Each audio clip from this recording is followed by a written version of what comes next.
All right, everyone, welcome to another episode of Conspiracy or Just a Coincidence. So today I have my first guest. Well, I had Jeremy on before. I'm going to introduce with this quick story. For the first guest that I ever had, like some crazy person on the internet send me photos of Jeremy saying, "Do you know who this guy is?" And I had to block. I was like, "Lady, I got to block. You're insane. You're insane." So Jeremy, when you have stalkers and haters, you know you are an influential person. So, dude, thank you for being on the show, and No problem. tell No everyone a little problem. about yourself, if you don't mind. Sure. So I am a pretty big figure, I would say, not trying to be conceited or anything, but I'm fairly well known in the Luciferian community. Like active people who consider themselves to be Luciferian and practice the Luciferian religion openly. Well, I mean, some people keep it private, Right, and it's which their makes right, sense. I think. Yeah. But depending on what your role is, I think that sometimes it should be disclosed, depending. But yeah, so I've gone through and did a lot of different esoteric orders and participated in that, and some various different alternate religions, including Gnosticism, and I'm actually an ordained priest in a No Gnostic. way, Yeah, really? I Oh, don't dude, know if I ever mentioned that to you we're gonna have before. to talk about that, but continue introducing yourself. Yeah, and so I was a member of Freemasonry, or a co-Masonic order that was derived from the Grand Orient of France, and we can talk about that in a bit. Yes, Uh, yes. I was also a member of the Golden Dawn, the OTO, and I've been a part of some explicitly left-hand path organizations as well. Because none of those that I'd mentioned previously are left-hand path officially. Even the OTO. Interesting. The OTO actually considers itself right-hand path, and usually that would be right-hand path is usually what people refer to as like mainstream religions. Generally, are referred to as right-hand path by occultists. Okay, Where that makes people seek sense. a union with the divine, and even to the point of kind of giving up their own individuality in a sense to absorb themselves with that kind of union or oneness with the divine. Um, and on the left hand path, people say that um, your aim is to become a god in your own right. And so those are the two main kind of goals of different, spiritual and occult paths that people talk about a lot. I Right. think it's kind of a false dichotomy, Okay. especially, as I learn more and more about all these different things. But it's still a, distinction that a lot of people utilize. And if you were to say that you're left-hand path or whatever, people kind of know that that means you work with the shadow, Yeah. Right. explore the darker side of things in your spirituality and not just the light side of things. Right. So yeah, I basically, when I was a teenager, I started practicing Golden Dawn style ritual magic, uh, Wow. tarot, that sort of thing, and I never stopped. And that was when I was like 17. I really, in earnest, started learning occultism and that sort of thing, and getting involved in the community. And I'm 44 now, and so that's That- more than half my life. That's a lot of years of reading and knowledge, dude. Yeah, yeah. And so one of the things that, I encountered was things that I really dislike about the occult community, and wish that it was better, Yeah. Well, like, what do you mean by that? Well, um, sometimes it's like the deception of it. Like, I think that if you want to have, let's say, for example, a Luciferian organization, that you should tell people that it's a Luciferian organization, and they can choose whether they want to be involved with that or not, Right. Right. right? So then we can get into the story of one of the orders that I belong to that. Yeah, because I think I've but I would love to hear it, and for people, because we got many more listeners since we last did our show. So I like that story. So please, yeah, we'll start with that. Yeah, so I was a member of an esoteric order that had a lineage from the Grand Orient of France, which is one of the two major Grand Lodge type groups that spawn Masonic lodges, right? Do you So mind you if I have ask a quick question? So yeah, so could you, because like I almost read this book, but I couldn't it was explaining like the difference between the Grand Orient, like that they battle, or they don't, the French version versus the British free, and maybe you'll get that in your story. So I'm so excited to Grand hear. Orient of England Yeah. would be the one that is like the bigger, more mainstream source of authority, I guess you could say, in the Masonic world. So it's one of the oldest, Grand Lodges, and a Grand Lodge is like a governing body within Freemasons. So they can grant charters for not only individual lodges, but also like orders. Okay. So they can help you, or they can give the authority to create an order, essentially. Or just an individual lodge. They call them a blue lodge, which would be the first 3 degrees. Okay. So then you have, and people in Masonry, they say that that's the highest degree. Although, if you ask other Masons, they'll say, well, maybe it's a Holy Royal Arch degree. It completes the third degree. So you have the 3 main degrees in Freemasonry. You have entered apprentice, and then you have fellow craft or fellow craftsman. And then the 3rd degree, they say you're raised to the degree of master mason. So that's the 3rd degree. Right. And they say raised because the central myth of that storyline of that ritual is a resurrection type story. Okay. And the candidate for initiation, the person going through that degree, actually portrays that individual that's being resurrected. Damn, I don't feel like I've ever read. What is that resurrected? Is it from like the Solomon's Temple story? Is that why? So most of the stories that you hear about in Freemasonry, the central myth of Freemasonry, you could say, is the building of the Temple of Solomon. So most of the stories and mythologies that you'll encounter within Freemasonry are biblical based, but there's extra stuff. Okay. What's Yeah. like, yeah. So go on. So, in the Bible, there's a story of, King Solomon and the temple that he ends up having built. Mm-hmm. Well, there's stuff about that, like the chief architect. They have a name for that character, the chief architect, and that's who you end up playing as a role. Is you play the chief architect of the Solomon in the 3rd degree ritual, who ends up getting murdered because some fellow craftsmen want the secrets of the master mason, and you can't give it to them, and so they kill you. And that's Hiram Abiff, right? Yes. Hiram Abiff. Okay, because I read like one. Dude, and it's so hard to read. Like that's why your knowledge is so valuable, because someone like me reading it, I have like zero idea. It's like impossible to understand, like Yes. so confusing.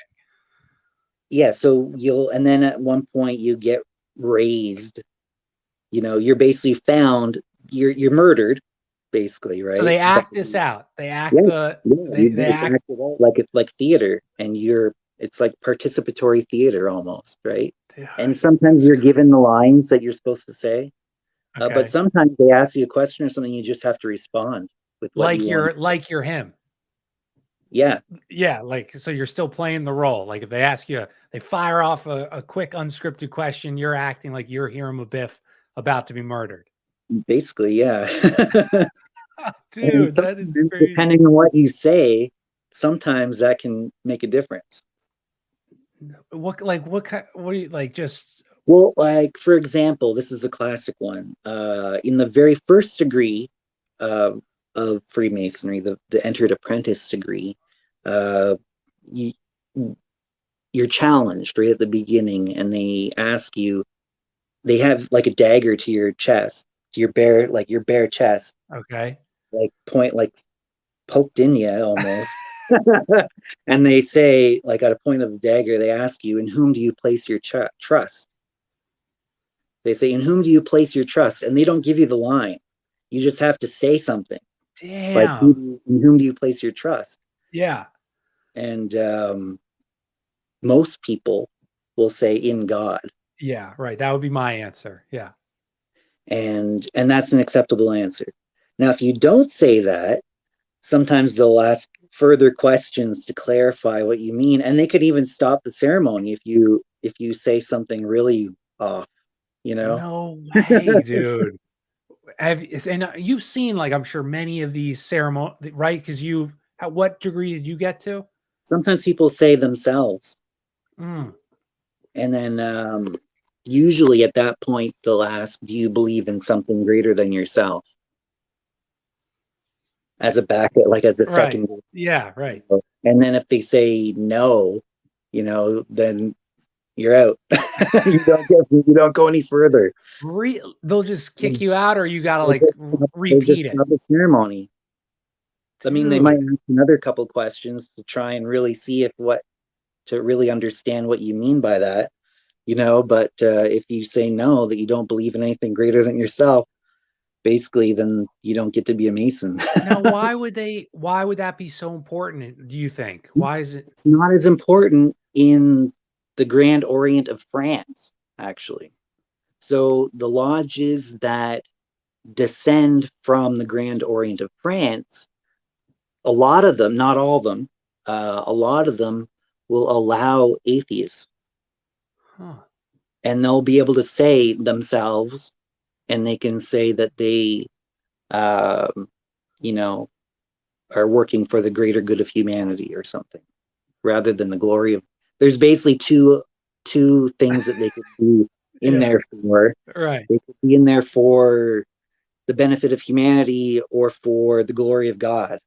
Right. Yeah. That sounds right. So when you join, you have to give some kind of answer like that. Otherwise, you don't get in. Damn, dude. That's and then what other like so this book I gotta send you the book, but this guy was trying to tell was like I had to stop reading because I couldn't believe it. But he was saying that like French Freemasonry, they and again, this is what he said. He says like French Freemasonry, I think, is like more of this Freemasonry is trying to raise the lower class, and British Freemasonry is a more like elite, like kind of not like worship like Atlas Shrugged, Ayn Rand kind of what do you think about that? Yeah, I do kind of see that. I do kind of see that. Yeah. Okay, I had to stop reading because I was like, dude, what is this guy talking about? This sounds ridiculous. Yeah, it's not like spelled out, but Okay, there's a lot that's not spelled out in Freemasonry, which we'll get yeah, to. and then what are like other big? So what made you join the French? Like, did you go up and say, I want the French one, not the British one? Well, at the time, I was already practicing ceremonial magic in the Golden Dawn style. Okay, And I knew that the Golden Dawn was founded by Freemasons.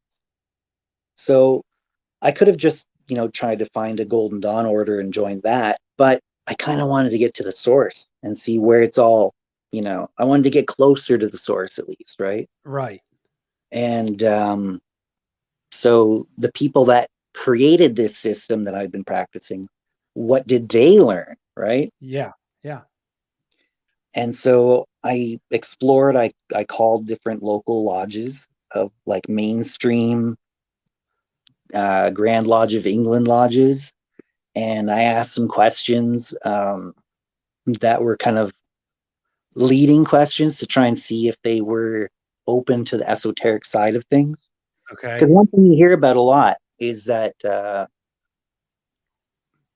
the esoteric stuff in Freemasonry has been lost to for a lot of lodges. Most lodges are just social clubs, Okay, right. place for the guys to, Get away from their get wives. away from the wives for the night, every couple of weeks or something, Yeah, right, right. And people do it to do charity, and they do it to get business contacts and networking, and most of the people aren't in it for the symbolism or the ritual or the esoteric teachings or anything like that. And in mainstream lodges, like you'll find in any town with, marked on the building and everything, um, they often aren't very open to the esoteric stuff being discussed openly in lodge. Like you might be able to find a couple members of your lodge that are into it, and you can get together with them privately and discuss that stuff. Huh. But there's a lot of Christians in Freemasonry, Right, right. and a lot of Christians can be very uncomfortable with that kind of topic, and so it doesn't get brought up in lodge very often Right. in mainstream lodges. But that was what I was into it for, right? Yeah, yeah, right. I wanted the secrets and the esoteric stuff and the ritual and the Yeah. symbolism. So I found that there were other groups that were more, you might call it fringe or um, clandestine. Some people refer to it as Yeah, right. um, of Freemasonic orders, and they generally are more interested in the esoteric side of things. And especially like you'll find that these are often mixed gender lodges. Hmm. So the really esoteric ones usually aren't just men, Interesting. have women equally. So I started exploring around, and I found this one that seemed really cool, and I talked to some people, and I talked to a bunch of people in a bunch of different Masonic orders. So basically I kind of did my research and tried to find one that would be suitable for what I was interested in. I found a large group that was an American splinter of Le Droit Humain, which is a co-Masonic order that got its credentials and its lineage from the Grand Orient of France. Um, and But then kind of got kicked out because in their charter, when they initially created their order or whatever, or it was actually one lodge in particular, one specific lodge, and when they got their charter, they made sure to reserve the right to initiate women if they wanted to. Okay. And then they didn't for a while, but then they found that there was one woman in particular who was like an advocate for Freemasonry and defended them and supported them and stuff like that. And she was an intellectual and well-respected individual, and she wanted to become a member. And they're like, we reserved the right to do that in our charter, and so they initiated her. And then the the Grand Orient of France said to her, or said to them, that thing, get rid of her, or we'll revoke your charter. Yeah, And they're like, no, well, we specifically reserved the right to do that in our charter. So no. yeah. And then like, okay, well, we're revoking the charter. And so a bunch of Masons that had like degrees, like relatively high degrees, that had authority to create, um, to initiate people basically up to certain levels, they joined and said, we'll create our own Grand Lodge. Damn. With the authority that we've got. Like there's like, they call it Masonic jurisprudence, and there's like rules and regulations and stuff for recognizing. So then they eventually end up getting a 33rd degree member who joined and had all the credentials so they could create all the various different orders and kind of levels all the way Yeah. up to that. And then the American branch of it had a giant split, and a huge number of lodges went off to form an independent group. So like it's all schism after schism, right? So this Dude, one this was is called at the crazy. time, they just basically translated the name into English. Le droit humain means the human right. And so this one was called the American Federation of Human Rights. Um, now I think they go by American Co-Masonry. Okay. I think they changed their name. And I'm like totally outing that order. But you know, they deserve to be outed, I think.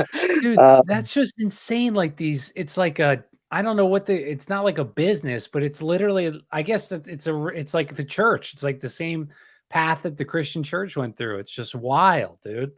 yeah, it's pretty insane. And they had tons of lodges in the United States, but then they also had lodges in parts of South America, and they had a mutual recognition with the um, the Co-Masonic order in India.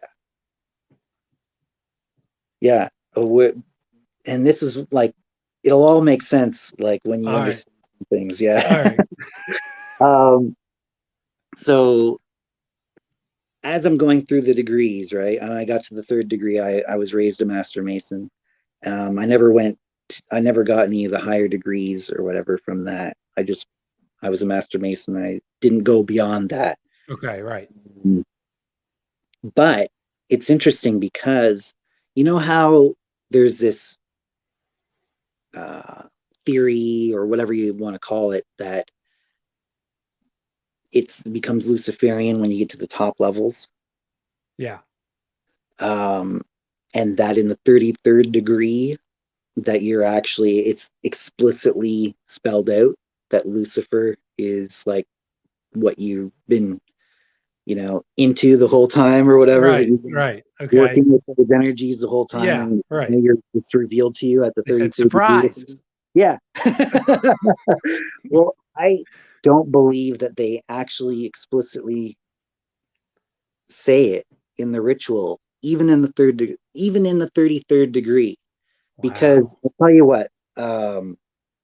So I was at the headquarters in Colorado. It's like up in the mountains. It's beautiful, beautiful, and they have this like I don't know. I think it's like 150-year-old temple up in Wow. the mountains. And it's crazy too, because like it rains and then like just crystals will just fall out of the will just run down out of the dirt. Wow. It's crazy. And they've got like giant crystals embedded in like the uh foundation of like some of these buildings. Gigantic crystals. But anyways, it was really cool. Anyways, I was there in Colorado, which I'd Yeah. been to several times and hung out and spent time there. Um, and I was having a little walk around the property with the head of the order, the whole shebang, the head of the whole thing. Okay. Well, there's kind of two heads of the order. There's like a legal president of the order, and then there's like the ritual head of the order, which like is a ceremony, like the real head of the order, not like the legal head of the All right. organization, Right. Right. Makes sense. Like but the most spiritual. powerful Mason kind of, or like Yeah, more whatever, highest degree. essentially. Yeah, might as well say. I mean, the highest degree was 33rd, but the highest title or highest role, highest position that you could hold in the order. Anyways, I was having to walk around the property with her and one other member who I think was fellow craft at the time, or first degree, I can't remember. But anyways, the three of us were kind of just walking around and talking. And I said, there's this one particular symbol that you encounter in the first degree. In there's what they call a chamber of reflections that they put the candidate for initiation into,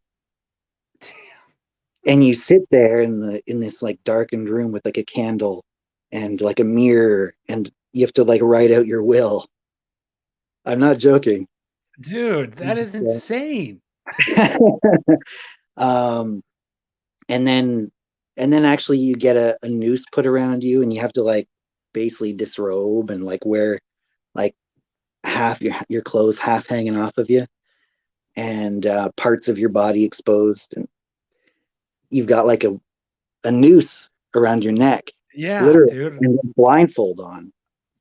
So anyways, while you're in that chamber of reflections, they're opening the lodge ceremonially. They're like using ritual to open up the lodge on a spiritual level or whatever you want to call it. And then you get brought into that environment. So you're outside of the lodge. It's like a separate room set up. Okay. And you are encountering certain symbols, and you're kind of like supposed to be anticipating your own death. Jeez, dude. Terrifying, honestly. That's like And so terrifying. when I joined, I like didn't know any. I had met a couple of the people that had interviewed me, before being accepted, but I didn't know them, And Right. so I ended up going to Colorado to get initiated at that temple. Oh my God, dude. I wanted to be at the really cool old temple, right? Jesus. It sounds like a great way to get murdered, but I know, like going. kind of dumb, right? But it was exciting, Yeah, absolutely. and I went and I did it. That chamber of reflections, there's a particular symbol that I was asking her about, which was a rooster. Okay. And I said, what do you think that rooster means? And she said, well, everybody's entitled to their own interpretations, because most of this stuff that you encounter in the ritual, they don't explain it. They'll give like a surface explanation for like a very shallow kind of interpretation. Like a surface Yeah, level. Yeah. I see the symbol that you have there. Yes. Yes. Yeah. Like, the hourglass. That's the other one that was in there too. Which is a symbol of death in a sense too, right? So I said, and she said, and I said, okay, but what is your interpretation? And she goes, okay, yeah. So my interpretation, it refers to like the rising of the sun, and she kind of went on about like some stuff about related to that. And she goes, well, what do you think? And I said, well, I thought it was Lucifer. And she literally like missed a step, like in the water, and she kind of stopped. And she didn't reply. You stumped her, dude. Or you shocked her. And I didn't let her out, or I didn't like give her an out. Right. Like Yeah. I didn't start laughing or Right. pretend like it was a joke You or just anything. stared at her. Yeah. And just waited until she actually replied, right?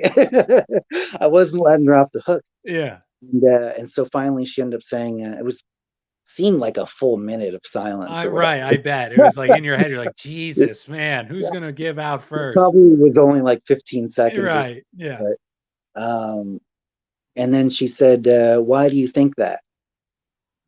And so I explained it. And I, basically it was the whole idea of the morning, the connection to the morning star, the bringer of light, and, the rooster heralds the rising of the sun. And, that's kind of like bringing the light, you know what I mean? Right, yes. And I even, mentioned like the folkloric aspects of Lucifer that in popular culture, people think of him as kind of egotistical and potentially even lascivious, and Dude, that word, what does lascivious mean? Damn it. Sexual. Ah, okay. That's an awesome word. I love good vocabulary. That's good. And so, roosters are known to be hypersexual and supposed to be like, strutting their stuff, like, yeah, okay. Whatever. And so I kind of made all those connections. I put it all together and I laid it out for her, right? Basically. Yeah. And then there was another long silence that probably wasn't really all that long. That's funny. And she said, and she finally ended up saying, she said, so you figured it out. Damn. And I was just like, in my head, like probably the hairs stood up on the back of my neck or something. Yeah. Like I was like, holy shit. And so she said, but don't go around telling everybody this. Don't go around telling all the other members, Yeah. because we have a lot of Christians in this group. And if you tell them that, they're not going to understand what you and I mean by the word Lucifer. They're going to think that they were being tricked into worshiping Satan, Wow. which is not what we mean by it, which you and I understand, right? Dude, oh my God. And so, at first, there was a lot of conflicting emotions with me, right? Yeah. Because I'd been invested in this order for at least like 4 years, I think, at that point. And I was kind of excited about it Yeah. on one side of things, right? Because I wasn't a Luciferian when I joined, but during it, certain things came together in my mind. And I had an epiphany at one point, and I realized that word Lucifer summed up basically my whole philosophy on a Damn. lot of things. So I was kind of excited that she was like, "Oh yeah, you figured it out." Right. That rooster. I think of the rooster as Lucifer as well. And there's other symbols, and I talked to her about other symbols within it as well, and brought some things up, like in the second degree ceremony. There's like an almost explicit reference to it, and What's you this know, what's this loaf of bread, half loaf of bread mean? You see it in the photo on the symbol? no idea. All right. I just didn't know if there was Is some that a if loaf that of bread? was Is that like a? It could be a stone, an unfinished oh my God, I stone, think it is a or stone, dude. a I rough think it is a stone. stone. So that'd be like the rough stone just right out of the quarry, and that's basically you coming into Freemasonry, and then Yes. you get shaped into the perfect stone. Dude, I can't believe I thought this was a loaf of bread. For anyone listening, it looks kind of like a loaf of bread. It's got like a look, it looks like flour on it, but it's definitely a stone. All right, continue. Continue, dude. So immediately I go and I try and find out anybody else who Yeah. Yeah. like You're I like, don't yo, what does that rooster mean to you? what do you mean don't go around telling everybody? Of Yeah. course I never said I wouldn't. I Right. never Right. agreed to that, Right. you know. And it wasn't and it was something from the first degree as well. So it wasn't like it's something that I wasn't supposed to talk to with people that hadn't gotten that degree yet or something, right? Right. Yeah. Because generally they don't want you to talk about the other degrees because they say it kind of it's like a spoiler, and it Okay. won't have the dramatic impact on the person if they already know what's going to happen.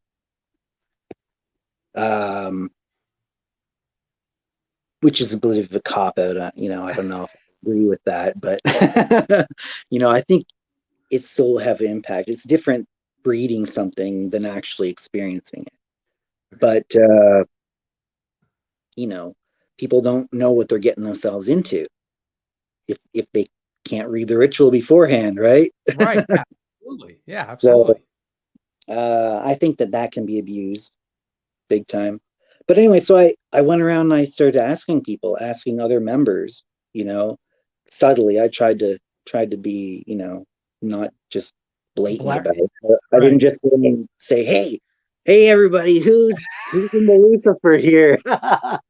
you know, or whatever, because I Yeah. knew by what she had said that it wasn't something that was talked about openly, right? Yeah. Right. Really. And so I kind of probed around. I was like, what do you think about, this newsletter that goes around that's called the Morning Star? What do you think that means? And a couple things, there's a few things that I kind of went into, and I was like to try and tease it out of people. Like, Yeah. if they knew what I was talking about, they would know that I knew, you know what I mean? Yeah. They would know that I knew that they knew that we both knew. Yes. And so I did find that there were some other people that were fully kind of in on it, you Mhm. could say.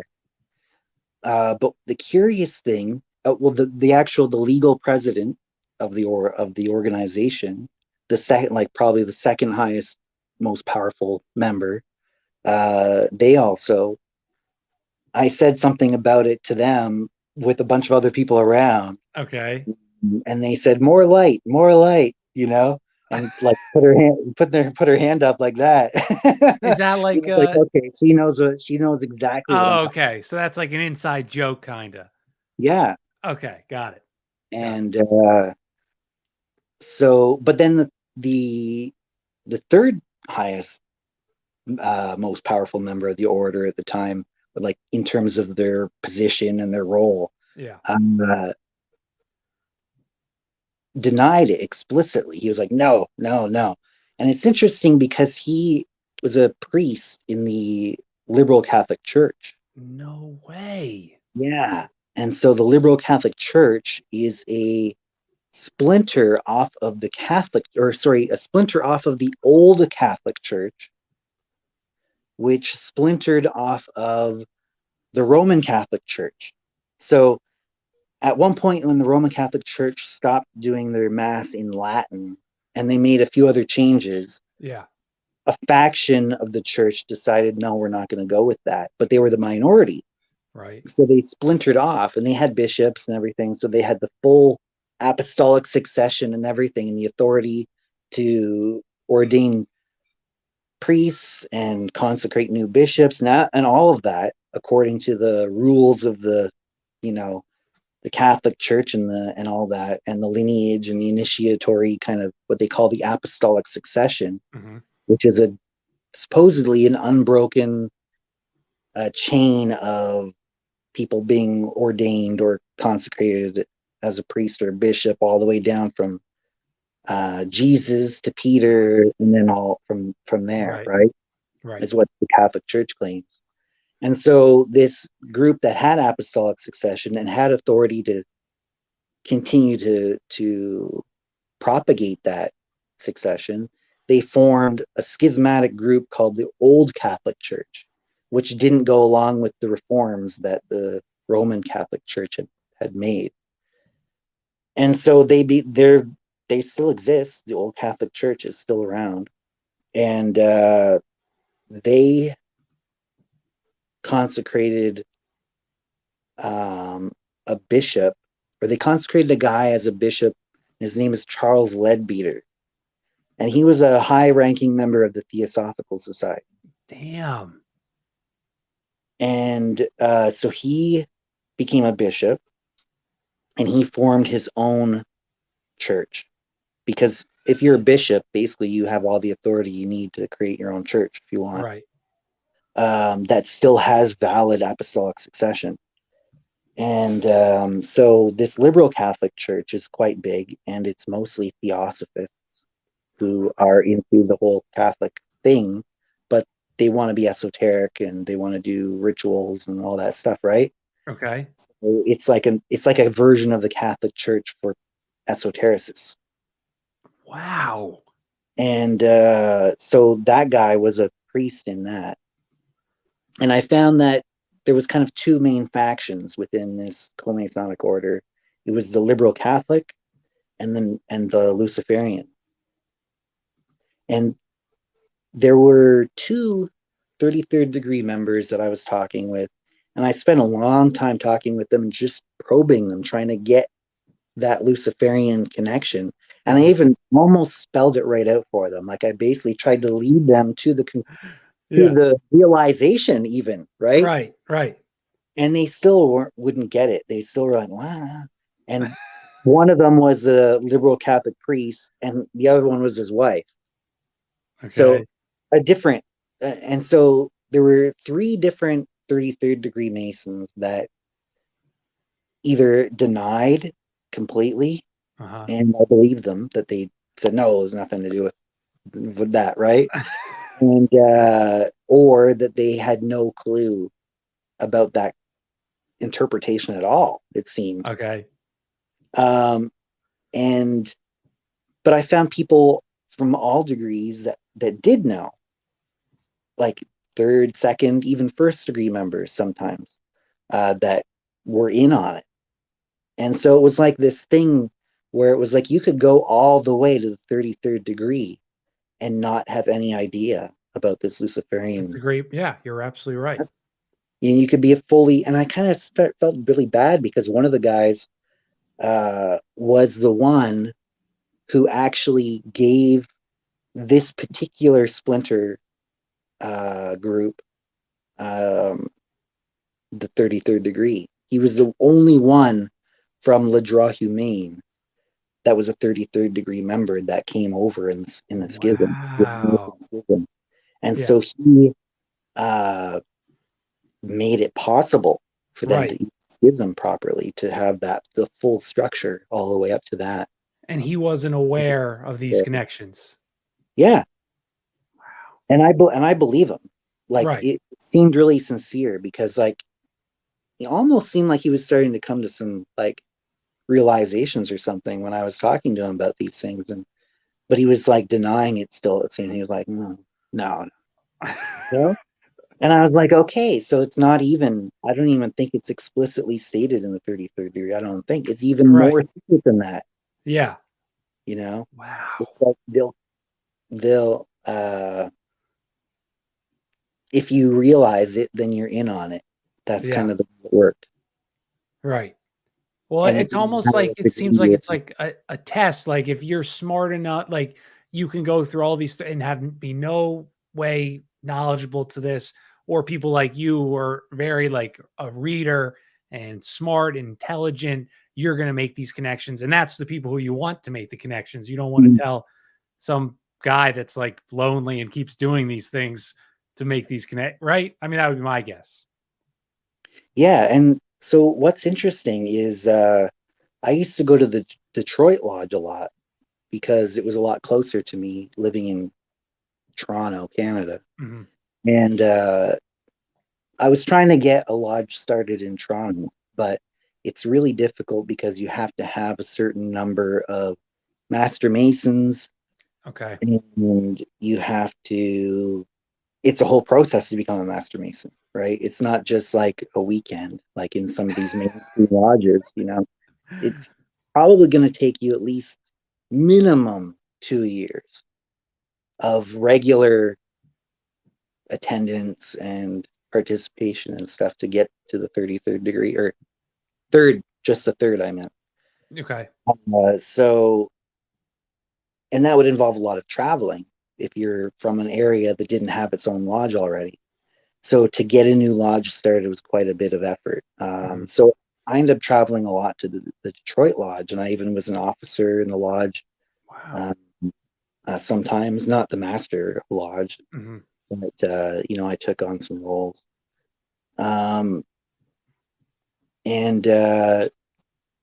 one of the masters of the Detroit Lodge, I was staying at her place overnight, sleeping on the couch so that I wouldn't have to go all the way back in the same night, right? Right. Right. And we stayed up and we were talking about a bunch of different things, and she confided in me that she figured something out, and she had been watching that movie Dogma, that Kevin Smith movie. I don't know if I know that one. So you know Kevin Smith, he did Clerks and Yeah. Mallrats Right. and that. Well, there's this movie, a very religious movie called Dogma, where there's like angels that are like rebelling and things like that. Okay. Yeah. And at one point, somebody refers to Lucifer as the morning star, um, one time in the movie. And she was like, wait a minute, Morning Star? That's the name of the news, or the, what is it, the magazine, or not magazine, Right. but Whatever. Like a newsletter, yeah, newspaper. Got it. newsletter magazine type thing. It had articles from members and things like Yeah. that from the Indian, from India, the Federation of India, that a lot of the members were subscribed to. I was subscribed to that. I have a whole bunch of the copies of it, and it's called the Morning Star. She was like, "Wait a minute, isn't that what they call that periodical from the Indian Federation? Why would they call it that? What's?" Then she started thinking. She, wait a minute. I never really thought too much about it, but when they called Lucifer that, why did they call Lucifer that? And so she's Yeah. looked into it, and she was like, oh my God, this is like, and she's made the quote, and then she was like, oh, she was started freaking out. So she calls up that same woman that I was having the walk that I Right. had Right. with, right? and and she tells, and she said, and I said, well, what did she say? Because I knew all this stuff already, you Yeah. know? Yeah. Yeah. And I said, well, what'd she say? And she goes, oh, well, she explained to me that it means like bringer of light. And she like basically she had to talk her down because she was freaking out about it. And she had to try and explain to her what it meant and all this stuff. And I said, and you decided to stay, you know? She goes, Yeah. yeah, so I've been with this group for a long time, and uh, they don't seem evil, you know? Uh-huh. And I've gotten a lot out of it. And, and she kind of explained to me what it meant, and it kind of made sense to me. But she goes, but I'm still kind of I'm still kind of in it as like a temporary, like trial sort of thing, just to see now that Right. I know this, right? Right. To see any other connection. Yeah, I get it. Yeah, like, but she was still in it, and I'm, you know, basically ended up accepting it. Wow. And just seeing the kind of inner turmoil that went through that individual when she kind of found out unexpectedly, and she wasn't looking for that, and she wasn't wanting that, Yeah. it really kind of made me think about things in a different way a little bit more. Like, I had already been conflicted because you're keeping this from people, right? Right. Right. But then when I saw that, and I saw like what kind of inner turmoil she had, and that she decided to basically almost like turn her back on her beliefs in a sense, right? It bothered me. And that was one of the reasons I ultimately decided to leave, because the deception, you've Mm, got these people that you're keeping information from because you're afraid that if they knew the truth, that they would decide not to support your organization anymore with their money, their dues, which weren't cheap. mm. You know, the yearly dues aren't cheap, and they get more and more as you get higher up in the order. That made like Scientology. All right. That makes sense. Yeah, yeah, uh, and their labor, right? Like, so their efforts, there's a body. Like I was saying, it's difficult to get a lodge started because you need a certain number of people, right? Hmm. Well, it would be a lot harder to do that if they all knew what they were getting themselves into right off the bat. Yeah. You're Because, building a relationship off a lie. So, yeah, exactly. right. And so that really rubbed me the wrong way. I was like, you know what? I don't think I was in it for more than a year after I found out about that. Basically, I confirmed my suspicions, Hmm. because of that aspect. That That was one of damn the, rooster. yeah, that rooster. uh, which is kind of funny because in the Bible story of Peter, right? The rooster crows 3 times, that he would deny Christ 3 times before the rooster crowed, or something like that. Yeah. You know probably more than I do, but that sounds right. So it kind of is like the whole like deception and betrayal type thing kind of connected with that in my Yeah. I mind. know that. I see that connection. Right. But yeah, ultimately, I was like, you're tricking people into supporting something that they wouldn't choose to support. And I understand, like, and I've talked to a lot of Luciferians about this as well, and they're like, yeah, but they don't know what Lucifer means. Like they think of it means this, and I Hmm. was like, they have the right to think that. That's their belief, you know. Damn, And you're if so that's what good, their dude. belief is, if that's what their belief is, then they are entitled to have that belief. They shouldn't be tricked into supporting something because you disagree with their interpretation. Jeremy, You're you like, have a pure heart, my friend. so, and I said it's funny because it came up recently in a conversation on Facebook that I had with a bunch of my friends, and one of them was like, uh, "I'll just say this: I don't give a damn, or whatever. And I was like, oh well, what if the tables were turned, right? What if you joined an organization that was called, say, the Morning Star, right? Uh-huh. And let's say you had been in it for like 5 years, and there were other members that you talked to, and you all thought it was Luciferian. And then about 4 or 5 years in, you realize that the people running the whole thing at the top, they're all Christian, and they interpret the term Morning Star as Jesus, Mhm. which in the Bible, Jesus refers to himself as the Morning Star in Revelations, right? Damn, I didn't know that. And so what if that happened? And I Yeah. said, be a little annoyed at the very least, right? What did he say? He goes, yeah, wow, okay, I guess. And he goes, but what I do is I just try and convert them to Luciferianism. And I was like, okay, buddy. you know. Dude. No, that was awesome story, dude. Do you mind if we switch topics or go finish your and then I wanted to ask another, we'll switch to Gnosticism, but finish Yeah, your so this will be the bridge. I love bridges. Perfect. So this will be the bridge. So the people that were at the very top of the order, I Mhm. think pretty much every single one of them were all Theosophists, official members of the Theosophical Society, which is interesting. And the people at the very, very top were part of an inner order within Theosophy called the Esoteric School. Hmm. And to join that esoteric school, you have to pledge certain lifestyle choices, almost like a monk, right? So one of them is that you had to be vegetarian. And I'm not sure what they all are, but I've got some suspicions, but I'm not going to get into my suspicions about it. But I know that one of them was that it's you have to be vegetarian.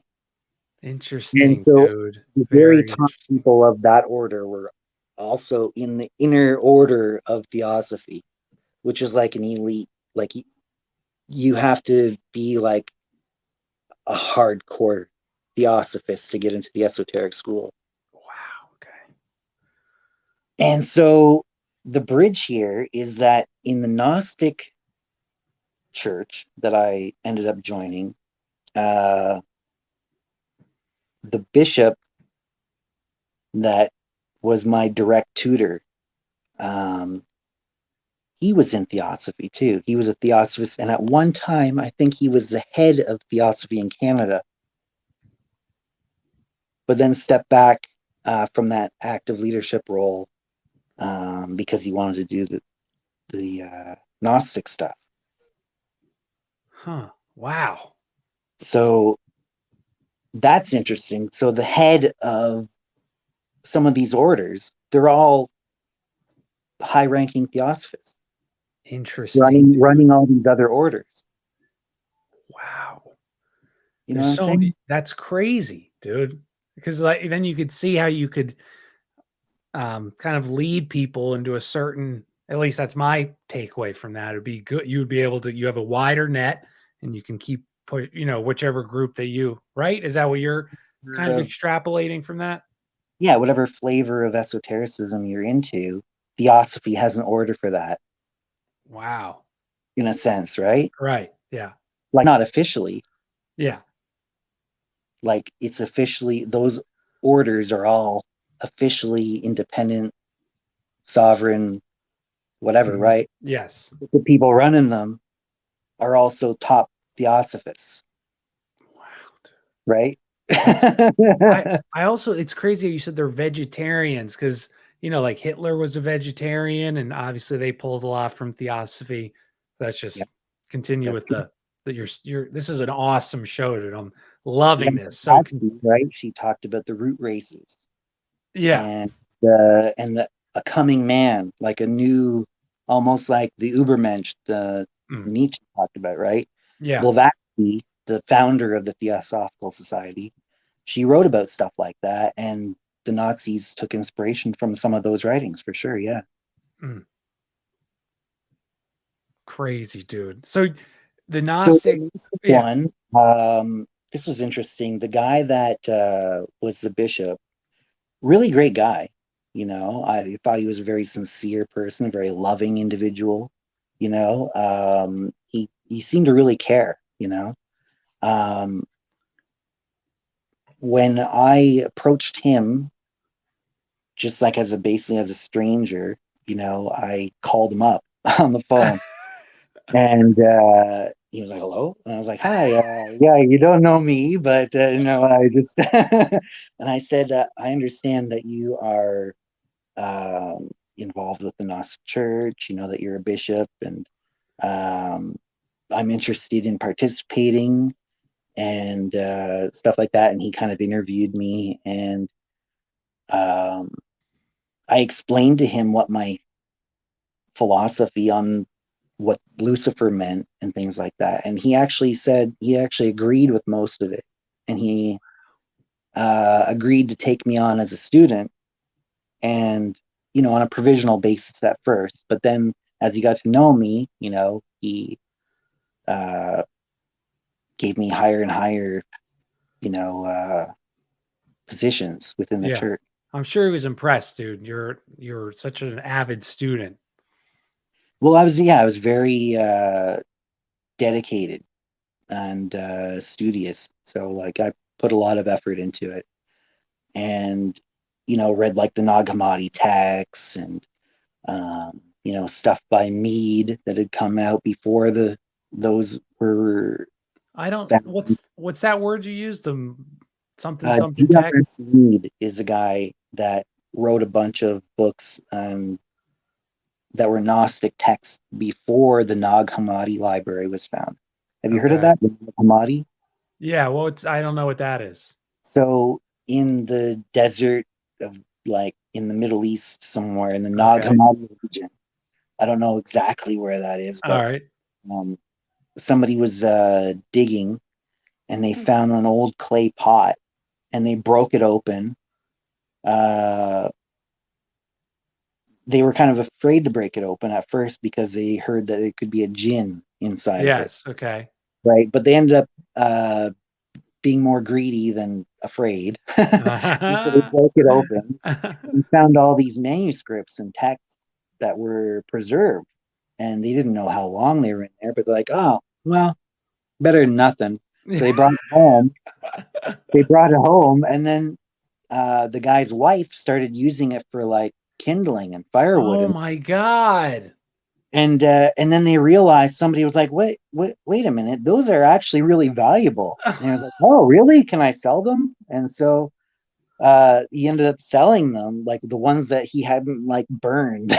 Oh my God, No, dude. it turned out that they were ancient texts that had been buried at some point intentionally to preserve them because uh, the Catholic Church had been going around burning texts that weren't part of the Right. canonical Yeah. accepted texts that Right. they accepted, right? Yes. Got it. And so it had been preserved, and so they found it. It's like in the 40s, I think, and they've been translating them, and it finally became available to the public to read in like English translations, and you could see like with like copious footnotes and things like that. And a lot of them were very Gnostic in nature, these texts. Hmm. So they believe that there was a monastery not that far, and they believe that monks from that monastery uh, were part of that Gnostic tradition, and they hid the text to try and protect them for future generations. Dude, what what is like not so There's Masonic stories that are almost identical to this, by the way. dude, that Where we're people will gonna find like a hidden chamber, and then they'll find like a column, like like a stone column with carved stuff on it that they can use to restart civilization if there's ever some sort of apocalypse. so what You do know, Gnostics believe? That's like what like because I've heard like is it like or you explain to me because I hear the this we easiest way to explain it is almost like an inversion. okay. You know? traditional Christianity. Not completely, though. There's the idea that the world, the manifest physical world as we know it, is flawed in some way, and that it was created by a flawed creator. That's not the true God, not the true highest God. It's some kind of imposter God, which they usually refer to as a demiurge, which means like half creator or something. Okay. Yeah. And that the demiurge's archangels, they refer to them as archons, which Okay. means Yes. ruler in Greek, and they kind of help enforce this prison planet that we're kind of stuck here, and that a spark of the true divine nature is being trapped in this material plane, and that the demiurge is afraid of that and wants to keep it um, asleep in a sense, or Okay. unaware Right. of its own true nature. And that the serpent in Eden was kind of a liberating figure. Ooh, interesting. So that God that you see in Genesis, that created Adam and Eve, and told them not to eat from the tree of knowledge. Yeah. That God was kind of like a slave god almost. That he was So, enslaving them to be their laborers. so he's not the demiurge. And stuff. Yeah, He, that's the demiurge. okay, so that's the demiurge god of Gnost that's controlling this prison planet. It's the one that told Adam and Eve not to eat the fruit. Yeah, Okay. and that when the serpent came in there and convinced them that they've been being lied to, and that he didn't want them to have the knowledge because then they'd have the knowledge just like God, and then he wouldn't be able to control them anymore, you know? Right, right. Yes. So that's like a salvific knowledge or a saving knowledge that it emancipated them from slavery. Mm-hmm. And um, it's interesting because a lot of Gnostics believe that um, that is Jesus as well. That serpent is the same figure as Jesus. Some people, Interesting. Interesting. and that Jesus was also trying to save humanity from the archons. Now, there's a variant of it called Luciferian Gnosticism or Gnostic Luciferianism, and that's a term that actually hadn't really been used a lot, but you see you could see the thread of this tradition, even though maybe the term Gnostic Luciferian wasn't used very much. There's only like a couple before modern times where that term specifically was used, but the tradition that talks about that kind of thing, you can see it half hidden in esoteric threads and stuff. But this idea that Lucifer is a light bearer is a light bearer archetype almost like Mm-hmm. um, essentially Prometheus would be Ah, one of the more pure examples of that light bearer archetype. So the idea that the story is very similar. Zeus or Jupiter, depending on if you true. with the Greek or Roman version, uh, was keeping humanity as almost like a animalistic slave type creature, right? Right. Right, and was completely dependent on the gods for even survival or anything, right? Mm-hmm. And they would worship the gods and all that stuff, right? But then Prometheus stole the fire of the gods and taught humanity how to use it, and then they became a lot more independent. Mm-hmm. And the fire is obviously gives off light, right? Right. And light has always been used as a metaphor for knowledge or awareness Mhm. in basically every culture, human culture we've ever had, probably Absolutely. before.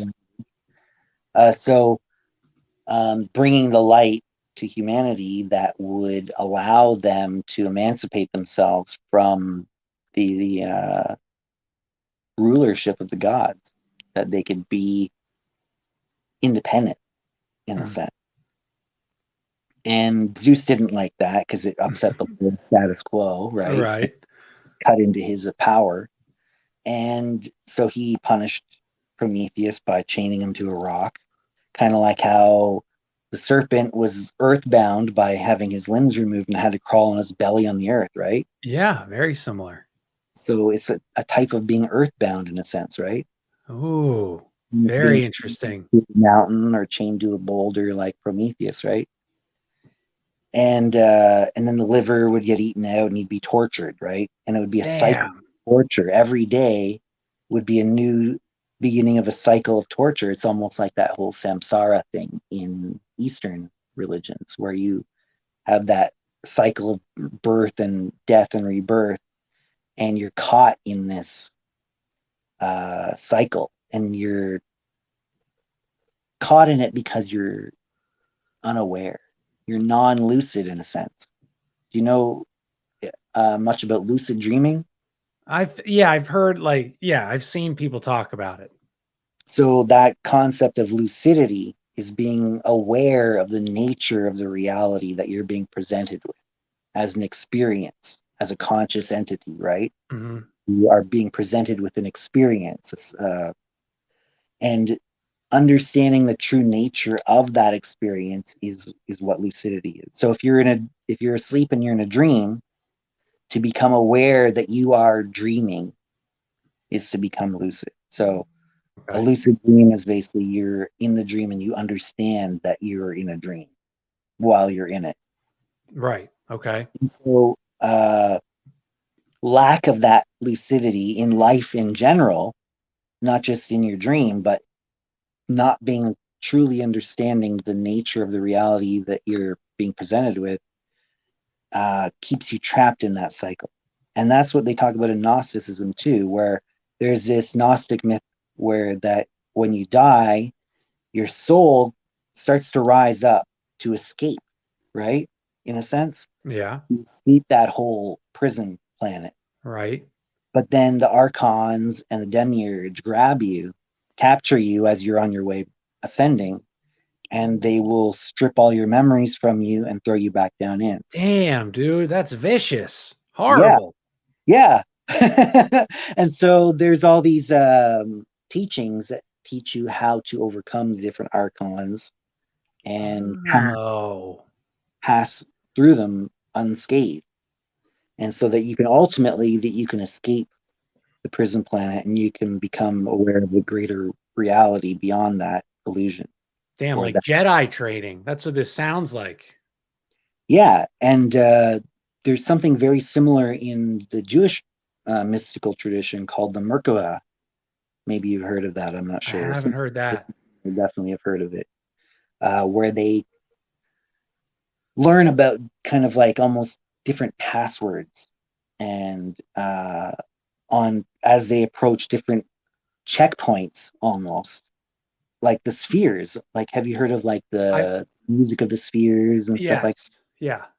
So like Dante's Divine Comedy, where he goes through the inferno levels all the way down, and then he comes back up, goes through purgatory, and then he ascends through the sphere in the Paradise book, the final chapter of that trilogy. So it's kind of like that final book in Dante's Divine Comedy, where he Wow. ascends all the way up through the different spheres, which are basically the planets. And ultimately, you're supposed to try and free yourself from the whole thing. So that's essentially Gnosticism. Dude, And that there's was Gnostic crazy. analogies out there in Hollywood, like mainstream movies, like for example, The Matrix. Right. Be a I've heard that. modern, Yeah. that'd be a modern Gnostic parable. Did Truman Show. Truman Show would also be like another modern Gnostic Well, parable. did you see that movie? It's like called Free Guy or something. It just Yeah, with Ryan Reynolds. You yeah, did see it? yeah, that's absolutely a Gnostic parable. Wow, Absolutely. dude. And I don't know if your knowledge extends to that. I'm sure it does. But so remember, have you ever heard of the Cathars in France? Yep. You know, that's what for anyone they like they Knights Templar and the Cathars were like one and the same. Like the starters of the Templars were Cathars, right, Jeremy? Is that correct? I think so. Yeah. I'm pretty sure like Jacques de maybe not Molay, the other he was the last one, the first guy, whatever his name was. Yeah, the last Templar headmaster Yeah, was that was in the but I can't way. remember the first one, but The youth auxiliary of the mainstream Masons is called Demoles. damn, dude. Did you know that? No, I didn't know that. So, and it's not a coincidence, and it's not just sounds like it. It's actually named after Jacques de Molay. Huh, which is connecting the Templars and that's what I take from that. There's obviously a similar thread here. Yeah. The Cathars were hardcore, like fundamentalist Gnostics, I would say.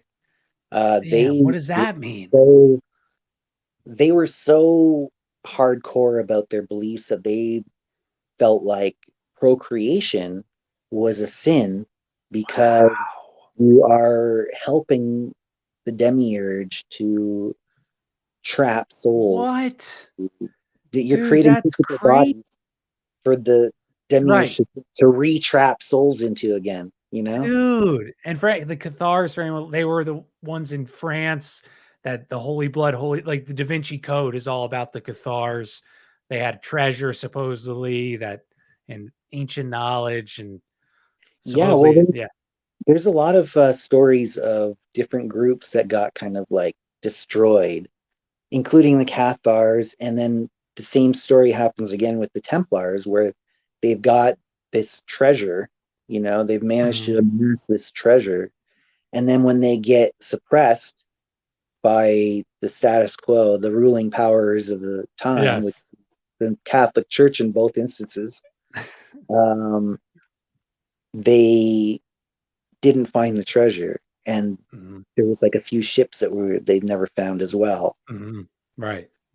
Uh, so it's interesting, both the Cathars and the Templars, it's like a repeat of the same story. Yeah, I And I think wonder.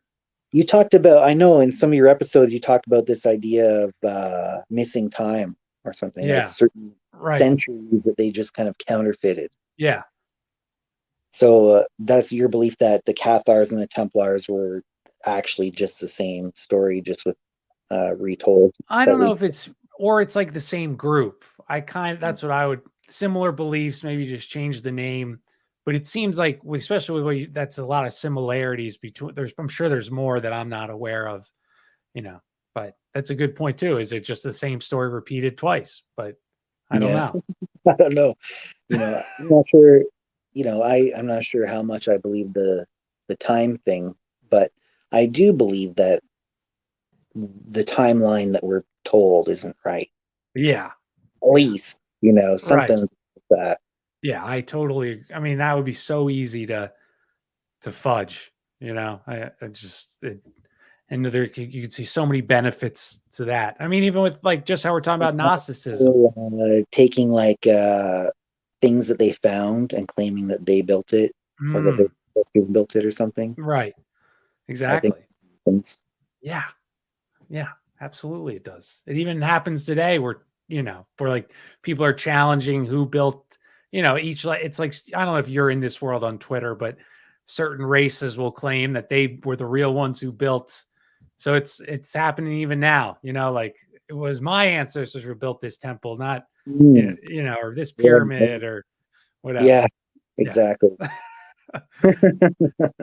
Well, dude, this was such an amazing show. How can people where can people listen to you and find you and all those things like that? Yeah, well, I've got a Discord channel um, called the Luciferian Research Society. Actually, that is kind of like the outer porch of the Luciferian Research Society. There's also a website called luciferianresearch.org, and that's a paid site, membership site. It's only $1 a month You to got be. a new subscriber, dude. I'm gonna support it. So send me that link. But continue. And so you can join that, and it's like I said, it's only $1 to help keep it running, basically. And or you can join the Discord server or both. And the Discord server is completely free. I also have my own YouTube channel. I haven't used it very much lately, but there's a lot of content that's on there. I think I've got something like 160 videos that I put up Wow. on there, including the most recent videos that I put up there was a conference that I produced virtually. I had produced a bunch of conferences in meat space in real life And me. for occultism and left hand path. Um, but I, because of COVID and stuff, Right. I'm doing one in cyberspace, and I held it on my channel. And so there's a whole bunch of lectures that were produced or by different big name people in the occult community, that they are giving teachings about certain things. And so I held that. And so there's, I think, like the most recent 15 hours of content was that conference with a bunch of different big name people giving lectures on my channel. But I've done a ton of my own content as well on there. There's Twitter. Basically, if you look up Jeremy Crow, Luciferian, or Jeremy Crow occult, you can probably find a whole bunch of different things. And how could people like support your work? Besides, you have like a Patreon or anything like that? I don't have a Patreon, but you could, I would say, join the LRS, All the right. Luciferian Research Society, and that would be the best way to support what I'm doing. Perfect, dude. And I just like clearly Just what I'm trying to, like, when I say support what I'm doing, part of what that is transparency, that I'm trying to create more transparency in this, esoteric realm, that people, I believe strongly that people should know what they're getting themselves into before they get into it, I not agree. tricking people into supporting something that they never would have agreed to support. Right. And I think that that's an important distinction to make because, I'm saying support because you are a scholar or someone who reads, you're not supporting this, it's knowledge that you're helping people obtain, and no knowledge, whether you agree or disagree with it, should be stunted or, slowed down or whatever you want to call it. I think that I believe that knowledge should be made available to people, and that people can empower themselves with that knowledge, because there's a lot of people that hold power because they wield power in certain ways because they withhold or they obscure or they twist knowledge. And I'm not into that. I think that that's anti-Luciferian, to be Right. honest, because I believe that there's a lot of people that get called Luciferian that I think don't deserve the title because they haven't, I know it's not said in a complimentary way, Yeah. but I kind of like, I say, no, they're not Luciferian. They're hiding knowledge. They're not bringing knowledge, they're not Luciferian, so the people there that are, that are also often referred to as elites, which I don't Right. think that they should be called that either, because like what is that sending to your mind, the subconscious message, Ooh, when you're referring to these people as elite, right? I like that. I like that a lot. And for a similar reason, I don't like calling them Luciferian, because I don't believe that they are acting in a way that is bringing the light, bringing the knowledge, bringing the awareness. They're trying to suppress that, right? Right. Right. No, So dude. Well, so that we just say that so Jeremy, like, go support. You got to support people like Jeremy and myself, because And this is the ultimately, only it way does we lead can. to the Gnostic Church too, because because that bishop that I was telling you Yeah. about, when I received a certain degree, actually, when I received the third degree in the Martinist order, which was part of kind of like a Gnostic version of Masonry almost. Okay. You know, there's all these different various like Right. specific versions of Masonry almost. And the Martinist order kind of was like that in a way. It had its own kind of set of teachings, which were esoteric Christian, but also Gnostic. And when I joined the third degree of that, when I got initiated, I had to pick a name, like a magical name, you could say, Okay. and that you would be known by in the order. Right. And I said Lucifer. That's what I picked. Yeah. Right? Yeah. Yeah. And he was like, like basically, I'm in the back room with him, and he's like, okay, we're about to go in and do the thing. What's the name you picked? And I said Lucifer. You know, Yeah. and he was like, oh, well, a lot of the people here, I don't think they're gonna get what you mean by that, you know. This is like Rooster Story 2.0. Right, exactly. And I was like, and he goes, do Lucian, do Lucian instead. It means basically the same thing. Yeah. And I was like, fine, you know, okay, you know. And That's so I hilarious. was initiated with the name Lucian in that degree. And but yeah, it's that it didn't sit well with me, you Right. know, because Right. ultimately it was the same kind of thing. I'm keeping something from the congregation that I'm Yeah. serving, you know. Here Right. I am, the priest of a congregation. I'm a Luciferian, and I can't tell these people that Right. I am because why? Right. Because it thinks that they won't understand, and then maybe they'll leave. You know what I mean? Yeah. Dude, you got such a good heart, Jeremy. We're gonna have to do a second episode on just Gnosticism, because that Thank was you. awesome as well. So, dude, I really Well, like thank this you was for such. having me on. Oh, dude, anytime. This was like my new favorite episode. It was awesome. So I'll put all your links in the show notes, and we'll talk soon, dude. Okay, thanks All right, again. Jeremy. Take care, buddy. We'll talk soon. See ya. Have a good Bye. one.